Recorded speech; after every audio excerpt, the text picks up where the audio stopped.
వచ్చిన మమ్మల్ని మీ ప్రియ కుమారుని క్రీస్తు రక్తం చేత మమ్మల్ని వెతికించి నీకు మంతులుగా చేసి ఇలాంటి సన్నిధానంలో విశ్రామంలో చూసిన స్తోత్రాలు చెల్లిస్తున్నాను. ఇందులో నా ప్రభావ చేయవలసిన విలువను అనేకులను జ్ఞాపకం చేసుకొని రావాల్సిన పిలిపించాను. ఇంతవరకు పాటల ద్వారా మీ నామానికి మనం ప్రేమించుకున్నాం. భగవంతుడి ఆరాధన కార్యక్రమం కూడా మీడియా పరిస్థితుల నుంచి క్రమంగా మర్యాదలను గురించి మీ నామాన్ని కలిగించుకున్నాం. యేసుక్రీస్తు నామంలో అడిగి పొందుతున్నాము. దేవుని మనం ఎలా స్థుతించాలో ఆరాధించాలో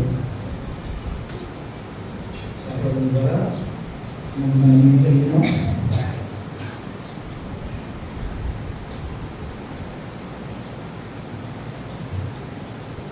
ఒక వ్యక్తి మంచిగా అభివృద్ధి చెందాలంటే, ఆశీర్వాదం పొందాలంటే దేవునితో ఎక్కువ సంబంధము కలిగి ఉండాలి. ఎక్కువగా దేవుని ఆరాధించడం నేర్చుకోవాలి. దేవునికి స్తుతులు చెప్పాలి, స్తోత్రములు చెప్పాలి, ఆయన నామమును ఉచ్చరించాలా. అప్పుడు నేను మిమ్మల్ని ఆశీర్వదిస్తాను అని చెప్పారు. సంఖ్యాకాండము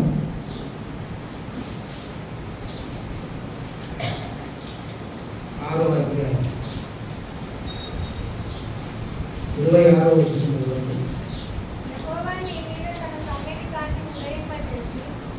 యెహోవా నీ మీద తన సన్నిధి కాంతిని ఉదయింపజేసి నీకు సమాధానము కలుగజేయుగాక. అట్లు వారు ఇశ్రాయేలీయుల మీద నా నామమును ఉచ్చరించుట వలన నేను వారిని ఆశీర్వదించగలను. ఆశీర్వాదములో ఇదొక భాగం. దేవుని యొక్క నామమును మనము బహుగా ఉచ్చరించాలి. ఆయన జ్ఞాపకం చేసుకోవాలి. ఎక్కువగా జ్ఞాపకం చేసుకుంటే వారి సమాధానం ఉంటుంది, ఆశీర్వాదం ఉంటుందని నేను వారిని చెప్తాను.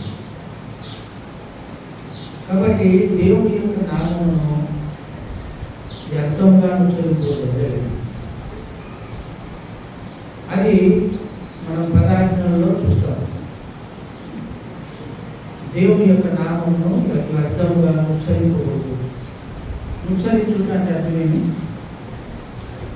ఆయన స్థుతించాలా, కొనియాడాలా, వినపరచాలా, ప్రార్థన చేయాలా, వాక్యం చదవాలా, ఆయన గురించి మాట్లాడాలా. ఇవన్నీ కూడా ఆయనను ఉచ్చరించినట్టు. ఎవరైతే ఎక్కువగా నాతో సంబంధం కలిగి నన్ను గురించి మాట్లాడుతూ ఉంటారో, నన్ను గురించి ఉచ్చరిస్తూ ఉంటారో వారిని నేను ఆస్వాదిస్తాను. ఒకవేళ చూడండి, నిర్గమకాండము 20వ అధ్యాయం 7వ వచనం చదవండి. నీ దేవుడైన యెహోవా నామము వ్యర్థముగా ఉచ్చరింపకూడదు.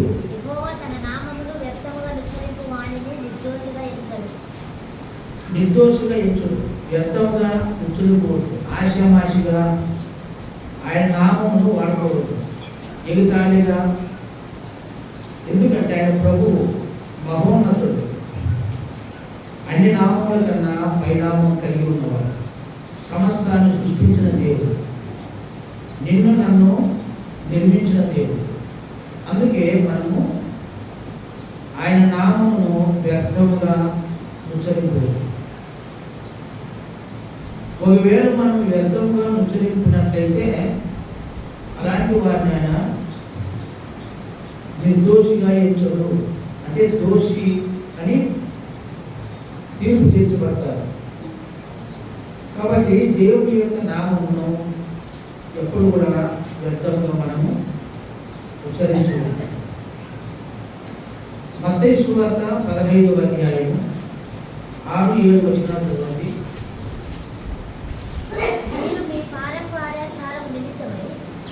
మీరు మీ పారంపర్యాల నిమిత్తమై దేవుని యొక్క వాక్యమును నిరర్థకం చేస్తున్నారట. అంటే ఎగతాళిగా తీసుకుంటున్నారు. దేవుడు అంటే ఆయన వాక్యం అంటే బైబిల్, ఆయన వాక్యం అంటే ఎగతాళిగా తీసుకుంటున్నారు. ఆయన ఆజ్ఞలను ఎగతాళిగా తీసుకుంటున్నారు. కారణం ఏమి అంటే మనుషుల యొక్క పారంపర్యాలు పట్టుకొని దేవుడి యొక్క వాక్యాన్ని నిరర్థకం చేశారు. అందుకే యేసుదారు కదా, ఈ ప్రజలు నన్ను పెదవులతో కనపరుస్తున్నారు కానీ వారి హృదయం నాకు దూరంగాను ఉన్నది. మనుషులు కల్పించిన పద్ధతులను దైవోపదేశములని బోధించుచు వారు నన్ను వ్యర్థముగా ఆరాధించుచున్నారు. వ్యర్థమైన ఆరాధన అంటే దేవుని యొక్క నామమును వ్యర్థముగా ఉచ్చరిస్తున్నారు. వాళ్ళకి పేరు ఏం పెట్టారంటే యేసుదాసులు. వాళ్ళు పెరుగులతో కనపరిచిన దేవుని అంతే, కానీ వాళ్ళ హృదయాలు దేవుడికి దూరం ఉన్నాయి. ఎవరు వీళ్ళు? మనుషుల యొక్క ఆచారాలు బట్టి నడిచేవాళ్ళు, మనుషుల పద్ధతులను బట్టి నడిచేవాళ్ళు నన్ను ఆరాధిస్తున్నారు, కానీ వ్యర్థముగా ఆరాధిస్తున్నారు. వారి హృదయము నాకు దూరముగాను ఉన్నది అన్నారు. కాబట్టి దేవుని యొక్క నామమును ఎప్పుడు కూడాను వ్యర్థముగా ఉచ్చరించకూడదు. దేవుని పిల్లలారా, నువ్వు ఎంతగా దేవుని ఆరాధిస్తావో, నిజముగా హృదయంతో దేవుని ఆరాధిస్తావో, దేవుడు నిన్ను ఆశీర్వదించాలని ఆయన కోరుకుంటున్నాడు. దావీదు మహారాజు ఈ విధంగా అంటాడు, 50వ కీర్తన 14-15 వచనాల్లో, దేవునికి స్తుతి యాగం చేసి నీ మొక్కుబడులను చెల్లించుము. ఆపత్కాలమున నీవు నన్ను గూర్చి మొరుపెట్టుము. నిన్ను విడిపిస్తాను, నీవు నన్ను మహిమపరుస్తావు. అంటే నిన్ను విడిపించాలంటే ఆపత్కాలంలో, కష్టం వచ్చినప్పుడు, బాధ వచ్చినప్పుడు నువ్వు పని చేయాల. ఎప్పటికీ ఏం చేయాల? స్తుతి యాగము చేయవలేదు. నువ్వు ఎప్పటికీ స్తుతి యాగము చేయాల. నన్ను స్తుతించాల, ఆరాధించాల. నా మీరు ఏదైతే మొక్కుబడులు ఉన్నాయో అవి చెల్లించాలి. నేను ఆపదలో నుండి మిమ్మల్ని తప్పిస్తాను. 56వ కీర్తన 12వ వచనం చదవండి. దేవా, నీవు మరణంలో నుండి, చూసారండి, ఆరాధించే వాళ్ళకు ఉండే గొప్పతనం ఏదంటే, అపాయం వస్తుంది అనుకోండి, ఈ అపాయాన్ని దేవుడు తప్పిస్తాడు. ఎందుకంటే నువ్వు ఆరాధించాలి, దేవుడు స్తుతించాలి, ఆయనకు స్తుతి యాగం చేయాల. ఆపద అనేది ఒకటి నీకు ఎదురు పడింది. దావీదు దేవునికి కృతజ్ఞతాస్తుతులు చెబుతున్నాడు. ఎలా అంటే, దావీదు చుట్టూ శత్రువులు చాలా మంది ఉన్నారు. ఎందుకు? రాజు కాబట్టి. దేశాల వాళ్ళు శత్రువులు చాలా మంది ఉన్నారు.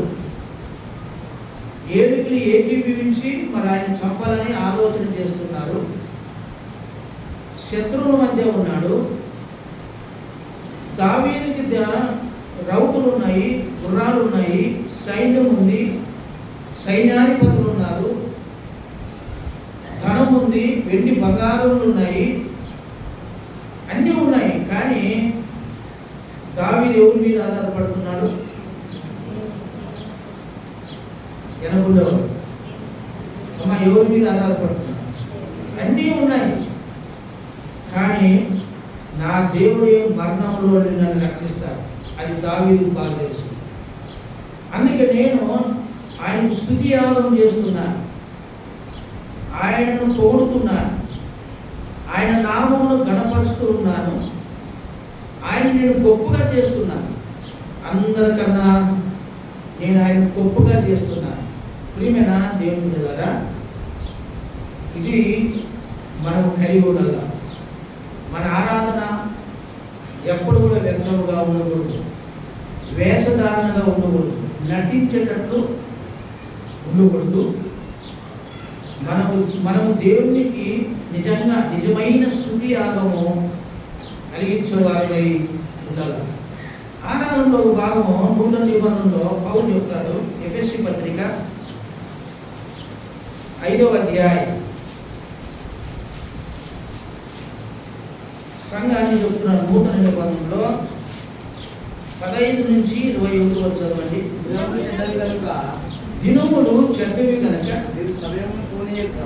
మీరు సమయమును పోనీయక సద్వినియోగం చేసుకోవచ్చు. అజ్ఞానం వలె కాకుండా జ్ఞానం వలె నడుచుకున్నట్లు జాగ్రత్తగా చూసుకోనండి. ఇందు నిమిత్తము మీరు అవివేకులు కాక ప్రభు యొక్క చిత్తం ఏమిటో గ్రహించుకోండి. బాగా వినండి, ప్రభు చిత్తాన్ని గ్రహించుకోండి. మనం అవివేకులు కాకూడదు. కొన్ని సందర్భాల్లో మనుషుల యొక్క పారంపర్యాలు బట్టి, మనుషులు తలంపును బట్టి మనం అవివేకులు అవుతుంటాం. ఇశ్రాయేలు ప్రజలు ఆ విధంగా అయిపోయి అరణ్యంలో రాలిపోయారు. దేవునికి స్తుతియాగం చేయవలసిన మనము అప్పుడప్పుడు అవివేకమయ్యే ప్రమాదం ఉంది. అందుకే ప్రభు చెప్పాడు, మీరు మనుషుల యొక్క పారంపర్యాలను పట్టుకోవద్దు. వాక్యం ఏం చెబుతుంది దాన్ని మీరు పాటించండి. ఎదురుతో కనపరచడం కాదు. నాకు హృదయంతో ఆరాధించేవాళ్ళు కావాలి, హృదయంతో స్తుతులు చెప్పేవాళ్ళు కావాలి, హృదయంతో స్తోత్రములు పలికేవాళ్ళు కావాలి, ఆయన కనపరిచే వాళ్ళు కావాలి, ఆత్మతో సత్యముతో ఆరాధించు వాళ్ళు నాకు కావాలి. ప్రియమైన దేవుని పిల్లలారా, పౌలు కూడా సంఘంలో చెప్తున్నాడు, మీరు అజ్ఞానం వల్ల ఉండొద్దండి, అవివేకులు కావద్దండి. దినాలు చెడ్డగా ఉన్నాయి. ఏ దినం ఎలా ఉంటుందో తెలియదు, రేపేం సంభవిస్తుందో మనకు తెలియదు, ఒక గంటకి ఏం జరుగుతుందో తెలియదు. అలాంటి టైంలో మీరు జ్ఞానం కలిగి ఉండండి, మీరు అజ్ఞానం వల్ల ఉండొద్దండి. సమయాన్ని సద్వినియోగం చేసుకునండి. ఈ దినం నువ్వు వ్యర్థం చేసుకున్నావు అంటే ఈ సమయం మళ్ళీ తిరిగి రాదు. అది మనం ఒక జ్ఞాపకం పెట్టుకోవాలి. తర్వాత ఏమంటాడు, ప్రభు యొక్క చిత్తం ఏమిటో గ్రహించుకోండి మరియు మద్యముతో మత్తుకులై ఉండుకొని. బాగా ఆలోచన చేయండి. కొందరు తాగి ఆరాధించే వాళ్ళు ఉన్నారట. ఆ సంఘంలో కూడా మద్యమును సేవించి భక్తులో దేవుని స్తుతులు చెప్పే వాళ్ళు కూడా ఉన్నారట. ఎంత దౌర్భాగ్యమైన స్థితి. ఈ దినాల్లో కూడా ఎంతోమంది ప్రభువు నమ్మి దేవుని యొక్క సన్నిధికి రాకుండా లోకానికి బానిసులై, లోక ఆకర్షణకు బానిసులై, మద్యానికి బానిసులై, జూదమునకు బానిసులై, దొంగతనాలకు బానిసులై, వ్యభిచారానికి బానిసులై, అబద్ధాలకు బానిసులై, దేవుని యొక్క చిత్తం ఏదో గ్రహించుకోకుండా మద్యమునకు లోనైపోతున్నారు. మత్తులో పడిపోయి వారికి వారే మోసపరుచుకుంటున్నారు.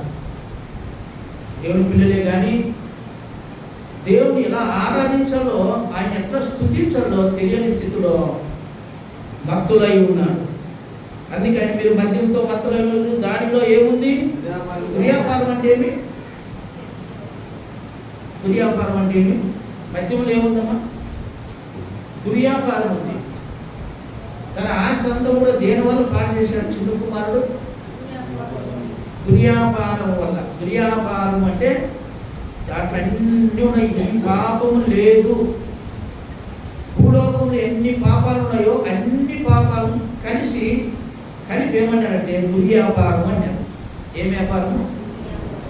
దుర్యాపారం, మోసం, అన్ని పాపాలు కలిపి.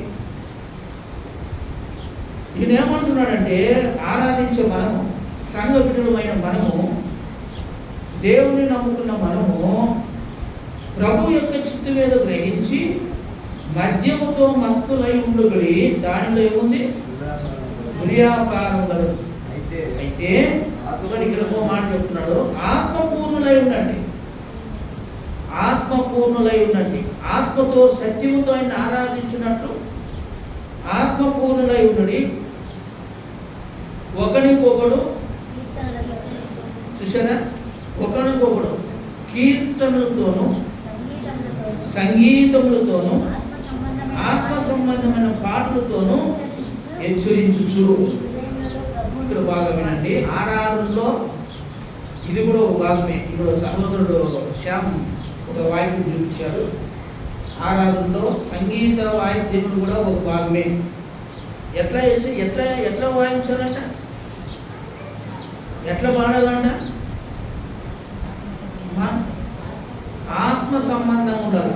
నువ్వు ఏది చేసినా దేవునికి మహిమకరంగా ఉండాలి. తెలియకపోతే ఒకరికొకరు హెచ్చరించుకొని నేర్పించుకొని చూడండి. ఆ దాంట్లో ఏం కనబడుతుంటే తగ్గింపు, ఏదో నాకు వచ్చింది కదా దెబ్బ వాంచడం కాదు. డబ్బులు మనం డ్రమ్ములు కొట్టినట్ల. ఒక వ్యక్తి పాట పాడుతున్నప్పుడు ఆ పాటకి అది ఆ కాలం సరిపోయిందా లేదా? ఒక వ్యక్తి పాట పాడేటప్పుడు నేను కాలానికి తగ్గట్టుగా పాడుతున్నానా లేదా? దీన్ని ఏమంటారంటే ఆత్మ సంబంధం, ఆలోచన చేయాల. దేవునికి మహిమకరంగా ఉండాల, విను సొంపుగా ఉండాల. దేవుని ఆరాధించడం ఏమని పాట పాడారు దేవదూతులు? ఏం పాట పాడారు? ఒకే స్వరమే, ఒకే మాట చెప్పారు వాళ్ళు. పరిశుద్ధుడు పరిశుద్ధుడు పరిశుద్ధుడు పరిశుద్ధుడు పరిశుద్ధుడు. దావీదు దేవుని ఆరాధించేటప్పుడు నాట్యముతో ఆరాధించాడు. నాట్యంతో ఆరాధించాడు. అర్థమేమి? ఏ నాట్యం అది? క్రిస్మస్ అన్నాడు, ఎగురులాడే నాట్యం అనుకున్నారా? గంతులు వేసేది అనుకున్నారా? బ్రేక్ డ్యాన్స్ అనుకున్నారా? కాదు.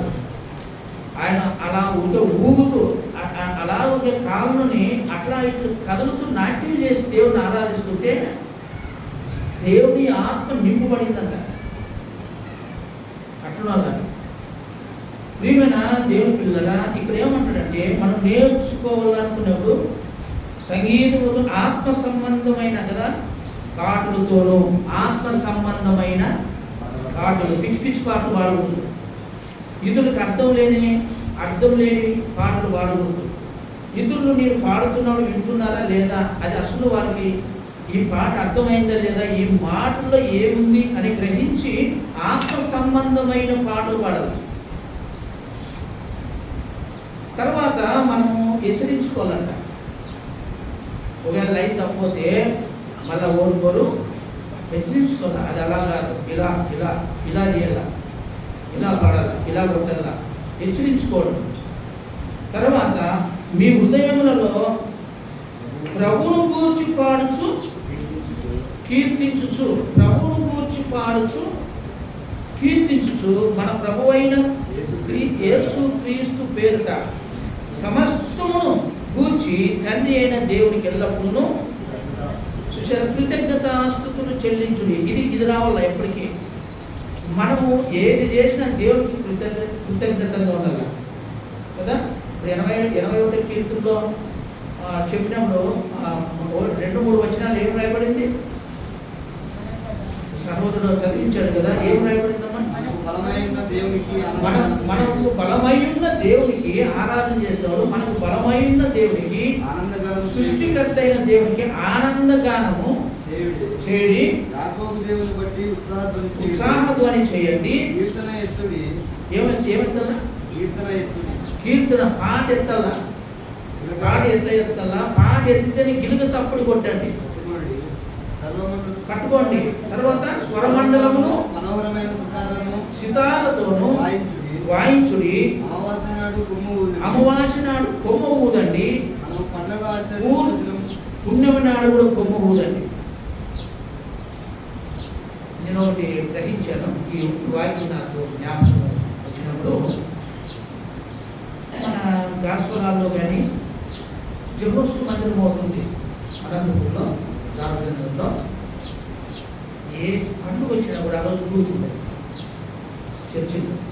ఆ 2 చర్చిలో చూసినాం. ఏదన్నా కానీ పూర్వకుంది, ఏ పండుగ అన్నా కానీ ఆ పండుగ రోజు ఖచ్చితంగా ప్రార్థన ఉంటుంది.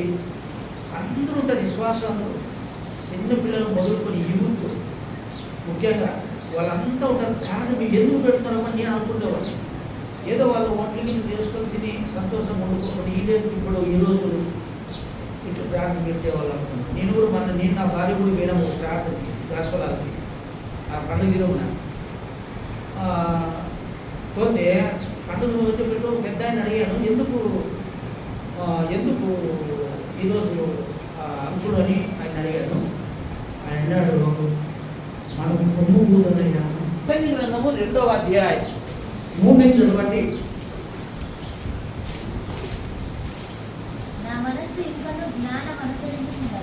నా మనసు ఇంకను జ్ఞానం ఇంకా నేర్చుకోవాలనుకున్నాను, అనుసరించుకున్నాను. ఆకాశము క్రింద బాగున్నాడు. మనం ఎక్కడున్నామండి? భూమి మీద ఉన్నాము. ఆకాశం క్రింద మనం ఉన్నామని గుర్తించండి ఎప్పుడే. కానీ దేవుడి కన్నా పైన ఉన్న వాళ్ళం కాదు, మనం కింద ఉన్నాం. భూమి మీద ఉన్నాము, ఆకాశం కింద ఉన్నాం మనము.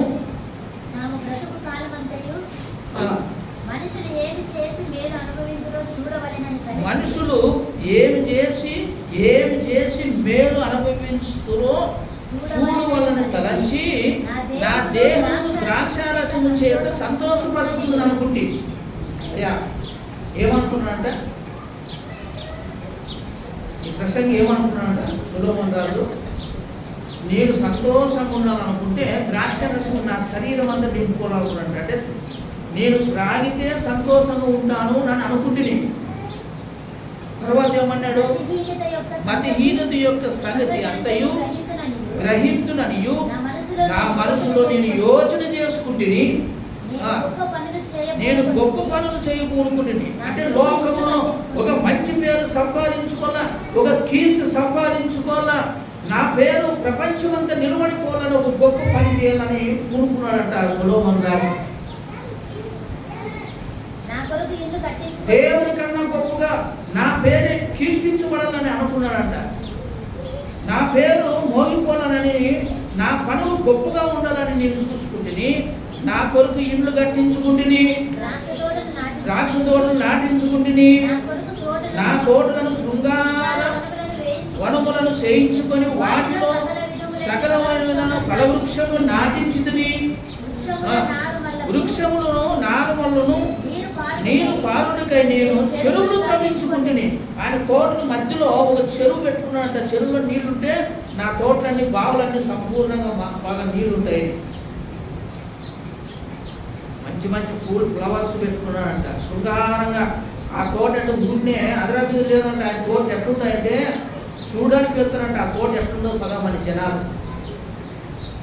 ఫల వృక్షాలు, ఈ వృక్షము ఈ లేదని ఉందంట ఆ తోటలో, ఈ కాయ పండు చెట్టు లేదని లేదు అనకూడదంట ఆయన తోటలోకి పోతే.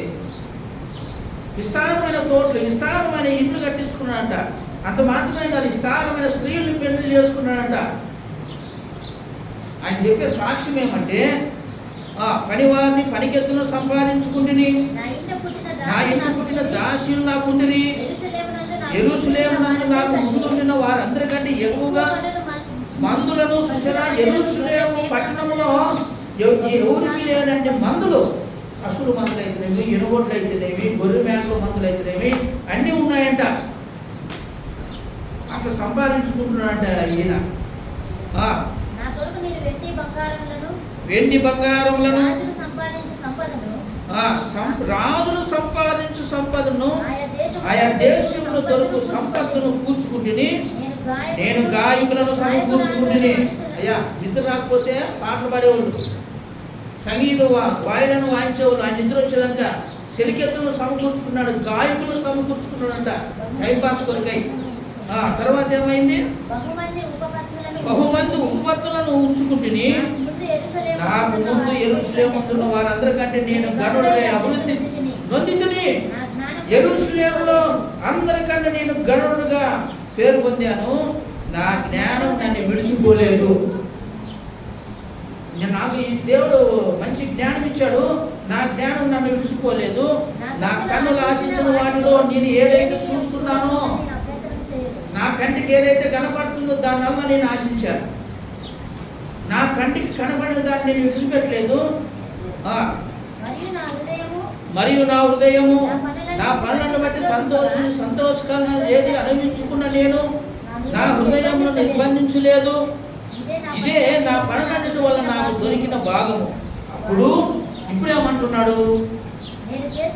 నేను చేసిన పనులను వాటి కొరకైన నేను పడిన ప్రయాసం అంతయు నేను నిదానించు చూచితిని. దేవుని పిల్లారా, దేవుని స్తుతించుకొని ఆరాధించుకోకుండా దేవుని దగ్గరికి రాకుండా నువ్వు ఎంత ప్రయాసపడినావు, నీ ప్రయాసం అంతా వ్యర్థమని ఈ వాక్య భాగంలో తెలియజేస్తుంది. దేవుడు వాక్యం చెప్తూ 6 దినములు కష్టపడి పనిచేసి 7వ దినమున నా సన్నిధిలో నువ్వు కూర్చోవాలి, నా సమాజ మందిరంలో నువ్వు గడపాలని, నాకు బలం అర్పించాలని వాక్యం చెప్తుంది. కానీ మనం చేస్తున్నామా? ఆరాధించాలని మనసు ఉందా? సొలొమోను రాజు అట్లా అనుకున్నాడు, నా ఎంత గనుడు ఎవరు ఉండకూడదు, అసలు ఈ ఇశ్రాయేలు దేశంలో నా పేరు మోగిపోలే, ప్రపంచమంతా అనుకున్నాడు. కానీ నేను బాగా ఆలోచన చేస్తుంది. ఒక దినము అన్ని నిదానించి నేను ఆలోచన చేస్తుంది. అవన్నీ వ్యర్థమైనవి గాను ఒకడు గాలికి ప్రయాసపడినట్టుగా నాకు అగుపడిన సూర్యుని క్రింద లాభకరమైన ఏది నాకు కనబడలేదు. సొలొమోను రాజు అన్నాడు, నాకు దేవుడు లేకుండా నేను ఎంత చేస్తే ఏం ప్రయోజనము, నాకెంత గణుతుంటే ఏం ప్రయోజనము, నా జ్ఞానం అంతా వ్యర్థమైపోయింది సూర్యుని కింద, నా వెండి బంగారములు వ్యర్థమైపోయినాయి, నా తోటలు వ్యర్థమైపోయినాయి, నా ధనధాన్యములు వ్యర్థమైపోయినాయి, సూర్యుని కింద సమస్తము వ్యర్థమే. కారణం తెలుసా? ఒకడు గాలికి ప్రయాసపడినట్టు నేను ప్రయాసపడినాను. గాలి దొరుకుతుందా? గాలిని ఎవరన్నా పట్టుకోగలరా? కానీ లోకంలోనే అంతా కూడా దాంతో సమానమని చెప్పాడు. ఇర్మియా కూడా చెప్పాడు, ఆయన కూడా చెప్పాడు, అన్ని చేయండి, తోటలు నాటండి, ఇళ్ళు కట్టండి, పెండెంట్లు చేసుకోండి, పిల్లలు కనండి, కానీ ప్రార్థన మర్చిపోవద్దని చెప్పాడు. కానీ ఎంతో మంది దేవుడి పిల్లలు సత్యము తెలుసుకున్న వాళ్ళు నిలబడుతున్నారు. ఈ సత్యము తెలుసుకోకుండా ఆరిపోతున్నారు, లోకం వైపు చూస్తున్నారు. అందుకే ఆ మాటలు వెరితనంగా కనపడుతున్నాయి. పెదవులతో దేవుని కేవలం వారు పెదవులతో దేవుని కనపరుస్తున్నారు, కానీ హృదయము దేవుని దూరంగా ఉంది. వారి హృదయం నాకు దూరము, మనసులో కల్పించిన పద్ధతులను వాళ్ళు ఆశ్రయిస్తున్నారు దేవుని వదిలి అని దేవుడు ప్రభువే చెప్తున్నాడు మత్తయి సువార్తలో. ప్రియమైన దేవుని పిల్లరా, ఆత్మతో సత్యంతో ఆరాధించడం, ఆయన స్తుతి యాగం చేయడం ఎంతో గొప్పది. బైబిల్లో చాలా బోల్డని వాక్యాలు ఉన్నాయి. ఆయన ఆరాధిద్దాం, ఆయన స్తుతిస్తాం, ఆయన కనపడదాం, నిలబడదాం. ఆయనగా పునాది ఆరాధన. దేవుడు ఎప్పుడు కూడా పని చేసుకోకుండా సోముండై ఉండండి, ఇంటి దగ్గర ఉండండి అండు. పని చేస్తాడు, పని చేయి, తినేటప్పుడు తిను, పండుకున్నాడు పండుగ, ఆరాధించుతాడు ఆరాధించు. అది దేవుడు చెప్పే మాట. 6 రోజులు నన్ను ఆరాధించి 6 రోజులు నాతో ఉండి 7వ దినమున పని చేయండి అన్నాడా బైబిల్లో? ఆ దినాలు కష్టపడి 7వ దినమున నా సన్నిధిలో గడపాలి మీరు. ఇది ఇశ్రాయేలుకి ఇచ్చిన ఆజ్ఞ. ప్రియమైన దేవుని పిల్లరా, మనం దాన్ని దృష్టాంతంగా పెట్టుకుందాం, జ్ఞాపకం పెట్టుకుందాం, ఆరాధిద్దాం, ఆయన స్తుతిస్తాం, ఆయన కనపడతాం. ఆయన కనపరిచేవారు, ఆయన స్తుతించే వాళ్ళు అభివృద్ధి చెందుతారు. నీ అడుగు ఎక్కడ పెడతావు అక్కడ ఆశీర్వాదం ఉంది. దావీదు రాజుని దేవుడు ఎత్తుకోవడానికి కారణం ఒకే ఒక కారణము. దినమునకు 3 సార్లు ప్రార్థన చేసి వాక్యాన్ని ధ్యానించేవాడు, 7 సార్లు దేవుడు స్తుతించేవాడని వాక్యం చెప్తుంది. ప్రార్థన కన్నాను స్తుతి ఎక్కువ. ప్రార్థన కన్నాను దేవుడికి వందనాలు చెప్పడం ఎక్కువ. ప్రార్థన అంటే ఏమి? అడగడమే. స్తుతి ఆరాధన అంటే ఏమో తిరిగి దేవునికి థ్యాంక్స్ చెప్పడం, గివింగ్ అంటారు దాన్ని. దేవుడికి ఇవ్వడము. చూడండి, నా ప్రాణము తప్పించినందుకు నీకు స్తుతి యాగం చేస్తున్నాను. శత్రువు నుండి నన్ను కాపాడినందుకు నీకు స్తుతి యాగం చేస్తున్నాను. గొర్రెల దొడ్డులో నుండి నన్ను లేపి ఇశ్రాయేలు సింహాసనం మీద నన్ను కూర్చోబెట్టినందుకు నీకు స్తుతి యాగం చేస్తున్నాను. దేవుడు చేసిన మేలులను మనం ఎప్పుడు కూడా మర్చిపోవాలి. మీ భర్తలకు చెప్పండి, మీ భార్యలకు చెప్పండి, మీ కుటుంబాలకు చెప్పండి, ఆరాధన చేయకపోకుండా నువ్వు ఎప్పుడు కూడా దీవించబడవు అని చెప్పండి. బాగా నీ కష్టం అంతా కూడా వ్యర్థమైపోతుంది. ఓడు గాలికి ప్రయాసపడినట్లు పడుతున్నాడు. తాత్కాలిక నీ పంజాలు వచ్చే ఒక నిజమైన ఆశీర్వాదం పొందుకోలేవు. నిరుకరమైన ఆశీర్వాదాన్ని మనం పొందుకోలేము. అది మనం జ్ఞాపకం చేసుకోవాలి. ప్రియమైన దేవుడు కదా, మహాదేవుడు, బలమైన దేవుడు. ఆయన జ్ఞాపకం చేసుకోవడానికి మనం ప్రతి ఆదివారం మందిరంలో కూడుకుంటున్నాం. మనుషులు పరంపరాలు బట్టి నడిచినామంటే దాని వల్ల నిష్ప్రయోజనమే. ఏ ప్రయోజనం లేదు. మీ హృదయాలు నాకు దూరంగా ఉన్నాయండి. కాబట్టి దేవుని కొరకు మనమంతా కూడా స్తుతి యాగం చేసేవాళ్ళమే, ఆయన ఆరాధించేవాళ్ళమే. నోటితో అయితేనేమి, ఆత్మతో అయితేనేమి, సత్యముతో అయితేనేమి, సంగీతాలతో అయితేనేమి, పాటలు పాడుతూ, కీర్తనలు, పద్యములు రకరకాలుగా ఉన్నాయి. ఆయన అర్పణలు చెల్లించేది. కాబట్టి మనకిచ్చిన దాంతో, మనకిచ్చిన టాలెంట్, మనకిచ్చిన వరంతో మనం ఆయన కీర్తిద్దాం, ఆయన ఆరాధిద్దాం, ఆయన గణపతి అందరూ కూడా మోకరించి మనం ఆరాధన వెళ్దాం. అందరూ కూడా ఆయన స్తుతులు చెబుతాం. 117వ కీర్తనలో చెప్పినట్టు అన్ని జనాలు కూడా ఆయన స్తుతించడానికి రావాలంట. మన స్తుతులు చూసి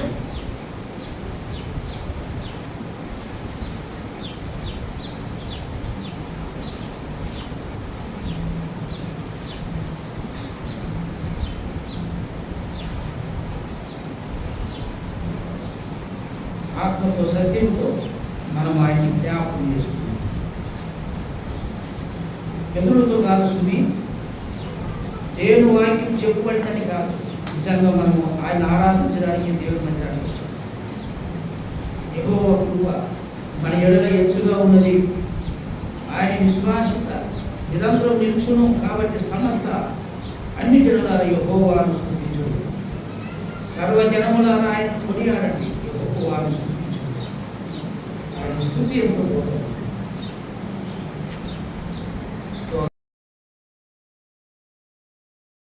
దేవా నడిపించండి. గ్రామాల్లో పరిచర్య అనేది ఎంతో ఇబ్బందిగా ఉంటుంది.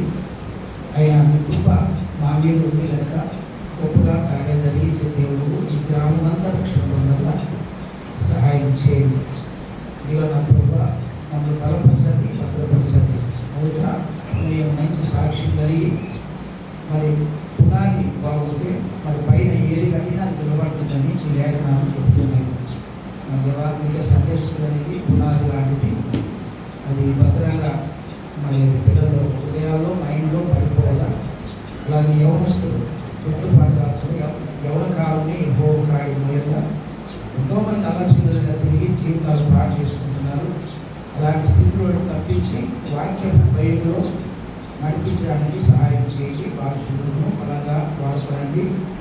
మరి స్త్రీలు మరి సండే స్కూల్ దాంట్లో ఏది బలంగా వాడుకోండి. మరి స్త్రీలు కూడా మరి దేవ భాషలతో బలంగా వాడుకోండి. మరి స్త్రీలు కూడా ఎవరి పిల్లలు కూడా చెప్పడానికి ఎవరిని సిద్ధపరచండి. మన సంఘ పెద్దలు కూడా నీ గుంపులో మరి దేవ వాక్యానుసారమైన పెద్దలను ఏర్పాటు చేయండి. మరి ప్రార్థన చేస్తూ ఉన్నాం. నువ్వు నడిపించే దేవుడు మంచి పరిచారికులను లేపండి. మన దేవ మన పిల్లలు చదువును పిల్లలు ఎంతో పరిచర్య అయిపోయడము, నీళ్ళు చేయడము ఒక గొప్ప పని ఇచ్చాము. కాబట్టి నేను స్థుతిస్తున్నాను, గర్వపరుస్తున్నాను. పనివారు జీవితంలో పాత్రలు నేను ఎవరిని మర్చిపోను. నా పని చేసిన పిల్లలను నేను దీవిస్తానని చెప్పించాను. అవును తండ్రి, అన్ని పరిచర్యలో మీరే తోడుగా ఉండండి. సంఘము క్షేమాలను కలిగించండి. ఈ వారంలో జరిగే కూడికలు, రేపు సూర్యంలో జరిగే కూడికలను దీవించండి. మరి 22 తారీఖులో మరి పక్కనుండి జరిగే కూడికలను ఆస్వాదించి అనేక మంది యూత్ను కూడా నడిపించి పాఠాలు విని నేర్చుకోవడానికి సహాయం చేయండి. ఎండ విస్తారంగా ఉంది, ఎండ దెబ్బ వడదెబ్బ మా మీద రాకుండా సహాయం చేయమని ప్రార్థన చేస్తున్నాను. ఇదిగో నా ప్రభువ, మరి నేను ఇంకా ఎక్కువ ఎండ ఉంటుంది అంటున్నారు. మరి ఏ తీవ్రత ఉన్నా కూడా నీకు నీ ఆరోగ్యకరమైన ఎక్కువ చాలు. ఆ దినాల్లో ఇశ్రాయేలు ప్రజల్ని మరి పగులు మేఘ స్తంభముగా ఉండి రాత్రి అగ్ని స్తంభముగా ఉండి నడిపించావు. నీ పిల్లలమైన మమ్మల్ని అందరినీ మా పనుల్లో, మా ప్రయాణంలో, మా అన్ని విషయాల్లో కూడా నీ రెక్కల శాతం భద్రపరిచి మమ్మల్ని నడిపించండి. దేనికి గురి కాకుండా నీ పిల్లల్ని కాచి కాపాడమని, ప్రతి కుటుంబాన్ని దీవించమని ప్రార్థిస్తున్నాను. అనారోగ్య స్థితిలో ఉన్న దాసుడు మొత్తం ఇజ్రాయిల్ని బట్టి ప్రార్థిస్తున్నాను. నీ దాసుడు యాకోబుని బట్టి ప్రార్థిస్తున్నాను. నీ దాసుడు మా తండ్రి మోహన్ రాజు కలూరులో మరి ఆయన ఆఫీసు జరిగింది, ప్రార్థన చేస్తున్నాను. అలాగే నీ దాసురాలు మరి మనోహరం గారిని బట్టి ప్రార్థిస్తున్నాను. మరి కుటుంబం గారిని బట్టి ప్రార్థన చేస్తూ ఉన్నాను. ఇంకా చిన్న పిల్లలు ఉన్నారు, మరి వాళ్ళందరినీ బాగు చేయండి. నీ అమూల్యమైన అస్తం యోగు గ్రంథం 5వ అధ్యాయము 18 నుంచి 21 వచనాల్లోకి ఎలా రాయబడిందో అవి నెరవేర్చి నీ నా మహిమ తెచ్చుకోమని ప్రార్థన చేస్తున్నాను. ఇంకా ఎవరైతే అనారోగ్య స్థితిలో ఉన్నారో పిల్లలను ఉండండి, మరి సంపూర్ణ స్వస్థత ఆరోగ్యంతో నడిపించి సంఘం క్షేమాభివృద్ధి పొందినప్పుడు సహాయం చేయమని, నీ కృపలో మమ్మల్ని బలపరిచి భద్రపరచమని యేసుక్రీస్తు నామంలో అడిగి పొందుతున్నాము తండ్రి. మన ప్రభువైన యేసుక్రీస్తు కృపయు తండ్రి దేవుని ప్రేమ పరిశుద్ధాత్మ సహవాసం సన్నిధిని చేరవచ్చిన పిల్లలందరి మీదను, జరగబోయే ఆరాధనల మీదను, ముందున్న కార్యముల మీదను ఇప్పుడు ఎల్లప్పుడూ సదాకాలం తోడైనది గాక. ఆమేన్, ఆమేన్, ఆమేన్.